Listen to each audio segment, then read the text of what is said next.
The next time you're doubting yourself, remember this. Your subconscious mind is wired for comfort. Romans 12:2 tells us that transformation happens by the renewing of our minds. And it's not a one-time process, it's a continual process because our subconscious minds have been conditioned to be a certain way, to behave a certain way, to think a certain way, to act a certain way. And we've been essentially training our subconscious mind for so long to be this person that we literally have to unbecome this person to become a new person.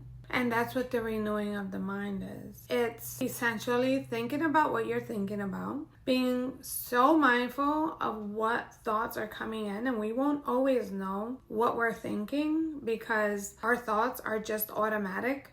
And our thoughts are not our thoughts. We have to remember that our life is first spiritual. We can identify, what's communicating to us by being the observer of these thoughts. Like once you observe the thought that's coming in, you realize you're not your thoughts. You're the person, the spirit observing that thought.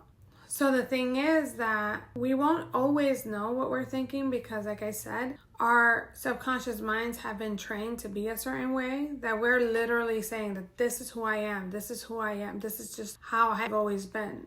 But we've done these things for so long, we've behaved this way for so long that we're literally taking on the identity of that created being. So when you realize that what your subconscious mind is, it's a memory of who you've always been. It's a memory of how you've always acted, how you've always thought, who you've always been, what you believe. That's why our physical realities are literally a printout of what's on the inside.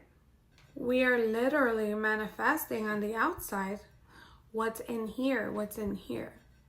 And that's why Romans 12:2 tells us, do not be conformed to the patterns of this world, but be ye transformed by the renewing of the mind. Because if we focus on what's out here, we'll be looking at the wrong thing. We tend to look at our outside world, just constantly reacting to the outside world, not realizing that the kingdom is within and we're creating from the inside out, not from the outside in. So the subconscious mind, because it's a memory of who we've always been, we are constantly acting in direct alignment with that being, with that person. So now when we set an intention to do more, become more, our subconscious mind is like going crazy, like throwing out warning signals. This is not who we are. We don't have what it takes. We don't have enough time. Just all types of lies and stories that the subconscious mind tells us because it doesn't want us to step into the unknown. The subconscious mind, it's automated. If you think about it, it's a good thing because when we first learn how to drive a car, imagine if we had to learn how to drive a car over and over and over again, or brush our teeth, or walk. All of these things become automated, which is also why, think about, times where you drive home. You can be intoxicated. I'm not advising that, but, you could be intoxicated, or you drive home even in a daydream, and you're like, I don't even remember how I got home. It's the subconscious mind that got you there. So it's a good thing because, it makes life easier in that way. But then it makes your life difficult when it can't automate something. When you're now conscious enough, awake enough, that you want to create something new. This is what stops you. To do more, become more, we now have to retrain our subconscious mind to tell it that this is who we are now. And the subconscious mind doesn't learn by truth, it learns by repetition.